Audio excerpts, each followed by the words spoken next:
What is crime?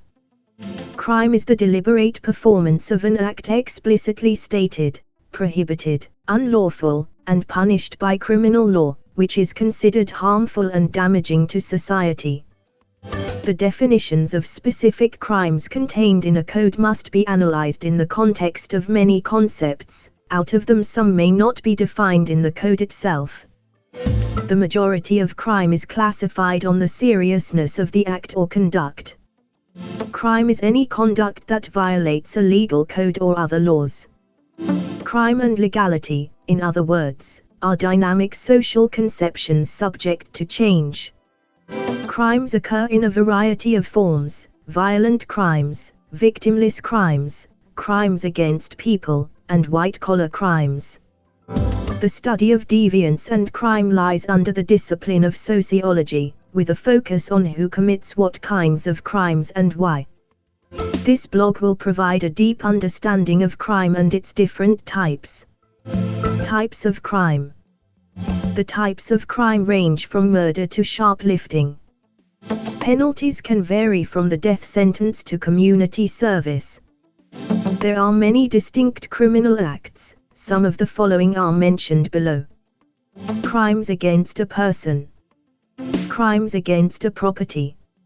Organized crimes. Crimes against morality. Inchoate crimes. Statutory crimes. Hate crime. White-collar crimes. Environmental crimes. Street crimes. Cyber crimes. Fraud. Domestic crimes. Perjury. Financial and other crimes. 1. Crimes against a person. Crimes against persons or acts of violence are vigorously pursued under criminal laws.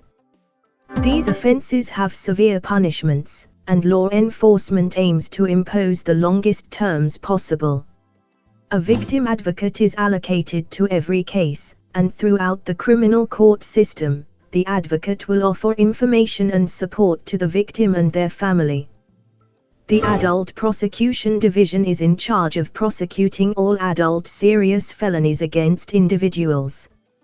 The Juvenile Division or the Gang Unit will take up the case if the defendant is a child or a known member of a gang.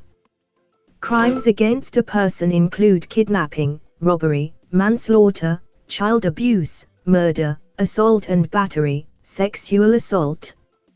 2. Crimes against property. Crime against property, in most cases, is the interference with another person's property. They generally result in the suspension of the use or pleasure of property. However, they may involve harm to an individual physically or mentally as well. Crimes against property have penalties based on the type of offense, the value of the property, and, if any, the criminal history of the person who committed the crime. Charges and punishment may also be determined by the kind of property.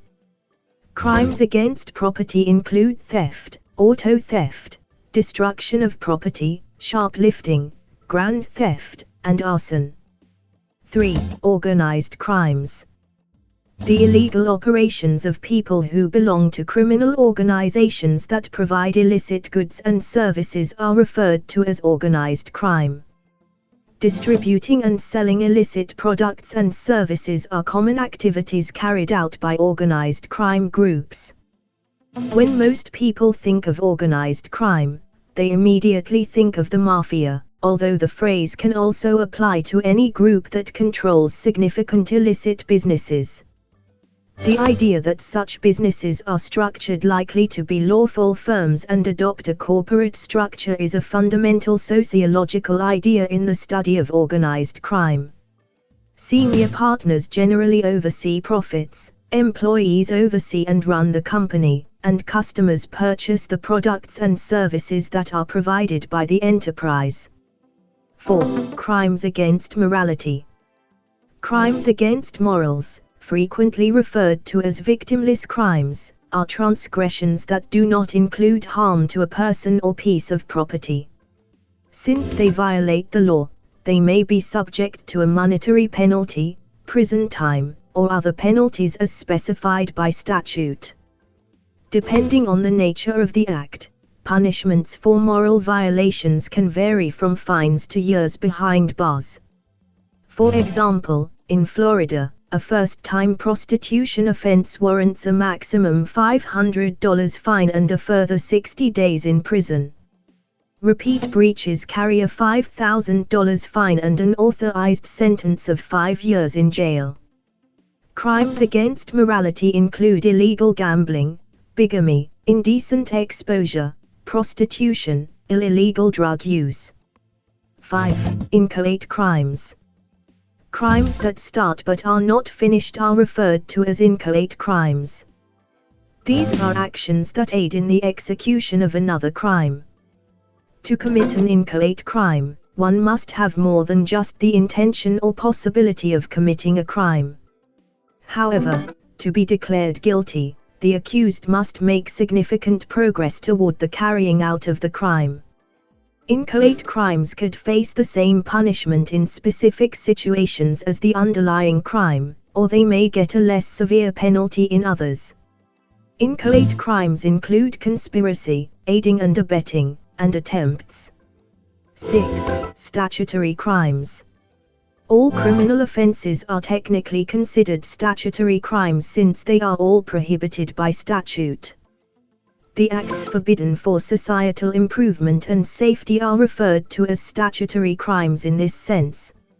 Statutory crimes can also be defined as offenses against morals. Manufacturing or trafficking in significant quantities of drugs, such as 1 kilogram of cocaine, is illegal in Florida, U.S., and involves a minimum sentence of 15 years in prison as well as a penalty of $250,000. The offense itself, as well as any aggravating or mitigating factors, will determine the specific penalties. Statutory crimes include public intoxication, traffic offenses, reckless driving, selling alcohol to minors, drug cultivation, and hit and run. 7. Hate crimes. Hate crimes are crimes motivated by prejudice against people or property confined to race, gender identity, handicap, religion, sexual orientation, or ethnicity. However, there have been certain events that have led to rises in hate crimes, and the nationwide rate of hate crimes is generally stable from year to year. In the United States, hate crimes increased after Donald Trump's election in 2016. 8. White-collar crimes. White-collar crimes are those committed by financially secure people who do so within the framework of their particular field of work. White-collar criminals act unethically either for their advantage or the profit of the company when it comes to embezzlement or corporate price fixing. The environment, customers, employers, and the economy are all victims of white-collar crime. While white-collar crimes are even more damaging for society in terms of total amounts, the public is generally less worried about them than it is about other sorts of crime. As an example, it is possible to see that several white-collar crimes inside the home mortgage business contributed to the Great Recession. However, because these offenses are shielded by a confluence of advantages related to race, class, and gender, they are typically the least looked into and prosecuted. 9. Environmental crimes. There are criminal provisions in many federal environmental statutes. These include the Resource Conservation and Recovery Act, RCRA, Fungicide, the Federal Insecticide and Rodenticide Act, FIFRA, the Rivers and Harbors Act of 1899, also known as the Refuse Act, the Federal Water Pollution Control Act, also known as the Clean Water Act, the Toxic Substances Control Act, TSCA, and the Clean Air Act. For example, discharging pollutants into waterways for navigation without a permit is penalized by the Clean Water Act, which imposes fines of up to $25,000 per day and imprisonment of up to a year. In criminal proceedings, the statute expressly names responsible corporate officers as prospective defendants. 10. Street crimes. Street crimes are crimes against people or property that occur in public areas. These crimes can hurt or distress people or companies in public places, and they frequently have an immediate effect on the community. To protect the public, law enforcement organizations usually focus on investigating and preventing these offenses. The proportion of arrests for street crimes that involve members of racial minorities is disproportionately significant. Street crimes include auto theft, stealing, assault, robbery, rape, graffiti, and vandalism. 11. Cybercrime. Cybercrime is the term for using a computer to carry out illegal activities such as fraud, identity theft, the trafficking of child pornographic and intellectual property theft, and privacy violations. The number of cases of cybercrime, particularly via the Internet, has increased as computers have become fundamental to government, entertainment, and the economy. Cybercrime primarily has financial effects. Several profit-driven criminal activities fall under the umbrella of cybercrime, such as identity theft, ransomware attacks, email and internet fraud, and efforts to steal credit cards, bank accounts, or other data associated with payment cards. 12. Fraud. Fraud is the word used to signify the deliberate use of deceit to get value, most commonly money. False statements, misrepresentations, or dishonest behavior meant to mislead or deceive are typically used in fraud cases. Money laundering from illegal operations, benefit fraud, and tax fraud are all examples of fraud. To deal with fraud, the government will providing basic police training and a greater emphasis on financial investigations, confiscating properties possessed by criminals and money that has been laundered, enhancing the fiscal information and investigation services, FIDCD, ability to conduct financial investigations. 13. Domestic abuse. Domestic abuse is illegal under both civil and criminal law. Domestic abuse is an abusive pattern in which one spouse affects the other intimate partner to obtain or keep control of the relationship. Physical abuse as well as coercive, threatening, or dominating behavior can be recognized as forms of domestic abuse. The abuser will be subject to prison time, monetary penalties, and court expenses if found guilty. If the abuser has been accused of domestic violence once or more in the past, the new allegation will be increased to a felony. If found guilty of a felony, the abuser can be sentenced to state jail, charges, and court expenses. 14. Perjury. Perjury is giving a false oath in court or during another official action, whether verbally or in writing. It is referred to as the false swearing. If an oath was given corruptly, implying that it was taken knowing it was unfounded or without a genuine belief that it was true, then it was perjurious. An unintentional inaccuracy is not considered perjury. Even if a statement is true, the person who made it is guilty of perjury if they believe it is untrue. Phrases like "I don't remember" or "to the best of my knowledge" are insufficient to shield a liar from being found guilty of perjury. Nonetheless, the false statement must be material, that is, essential to the question the court is trying to answer to sustain a charge of perjury. 15. Financial and other crimes. Financial crime is any behavior that makes it possible for a person or organization to illegally get financial assets, money, investments, or other property. Either directly robbing a person or organization or unlawfully manipulating or hiding the legal ownership of an asset, are the usual scenarios. Since financial crimes mainly target assets rather than individuals, they are also referred to as white-collar crime, though that is not always true. The financial condition of people, as well as regional or worldwide markets, could remain severely harmed by it. Understanding patterns of crimes in sociology. Even though the phrases crime and deviance are sometimes used interchangeably, they are not the same thing. Criminal acts break the law, whereas deviance questions social standards. Deviant conduct may occasionally coincide with illegal activity. There are four major viewpoints on deviance offered by sociology: structural functionalism, conflict theory, social strain typology, and labeling theory. Each of these perspectives provides a basic understanding that is essential for understanding more general sociological theories of crime. 1. Structural functionalism. According to structural functionalism, deviant behavior is beneficial to society since it unites disparate segments of the population.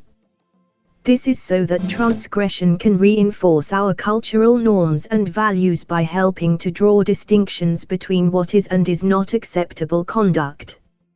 Deviant behavior can upset the social equilibrium, but in the course of restoring it, society may have to modify the norms of society.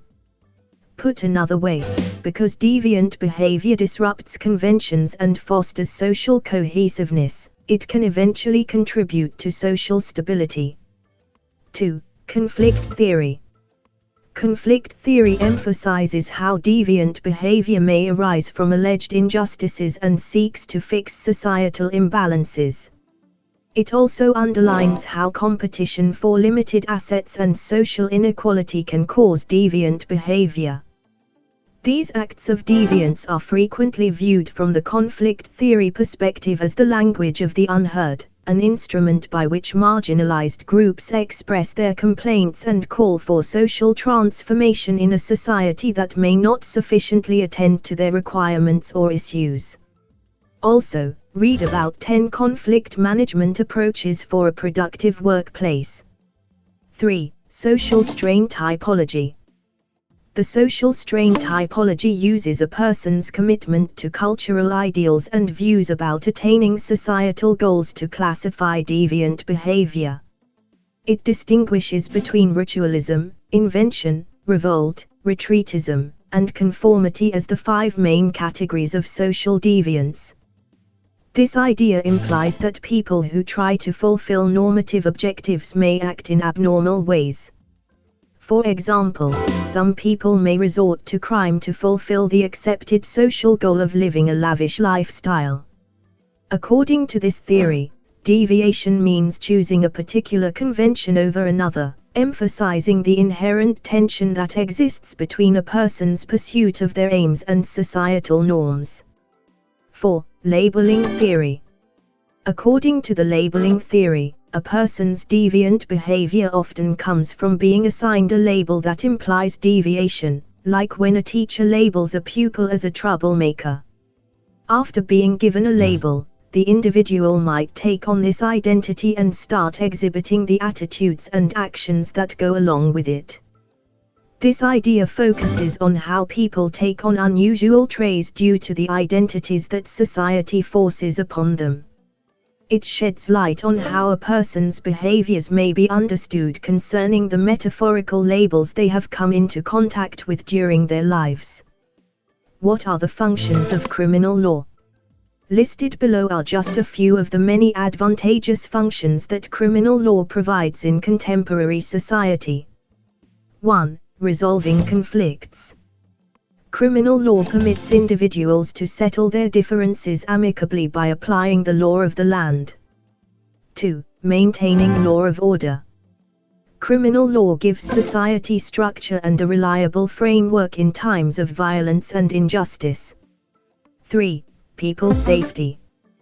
The law gives victims rights to justice and safeguards the weak. There are fines and penalties associated with committing a crime. 4. Preserving civil liberties. The criminal justice framework defends each person's rights and gives them access to essential justice. 5. Encouraging a functioning society.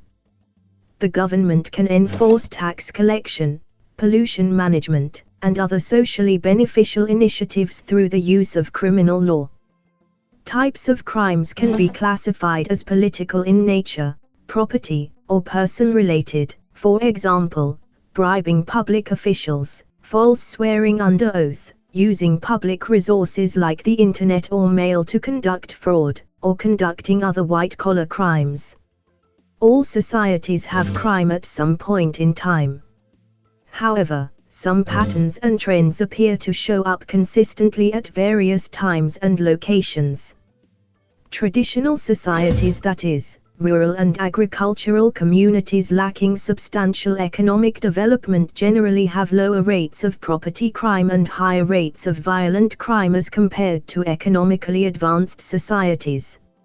In communities with a long history, violent crimes like assault, rape, and murder are not uncommon and are frequently seen as inevitable facets of daily existence. Violence becomes more and more abhorrent as these nations modernize and prosper economically.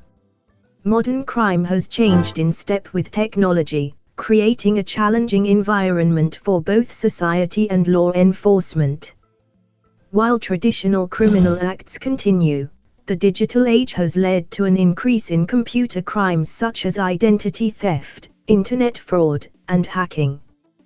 The basic goals are still to maintain the rule of law, safeguard public safety, and protect people and their neighborhoods despite these changes. Managing crime in its modern manifestations requires vigilance, innovative thinking, and a complete strategy. What is criminal behavior? Criminal behavior can be defined as an offender's actions that result in the execution of an illegal act. When there is an intention, a means, and an opportunity, an unlawful act takes place. What are the theories of crime?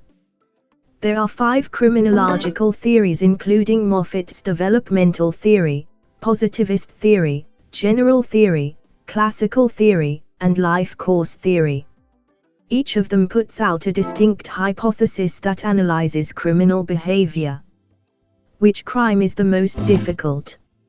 Some white-collar crimes, like embezzlement and fraud, can be harder to prosecute than others. This is because these crimes are typically thoroughly investigated, which indicates there will be an enormous amount of evidence to look through. Which are the worst humanity crimes?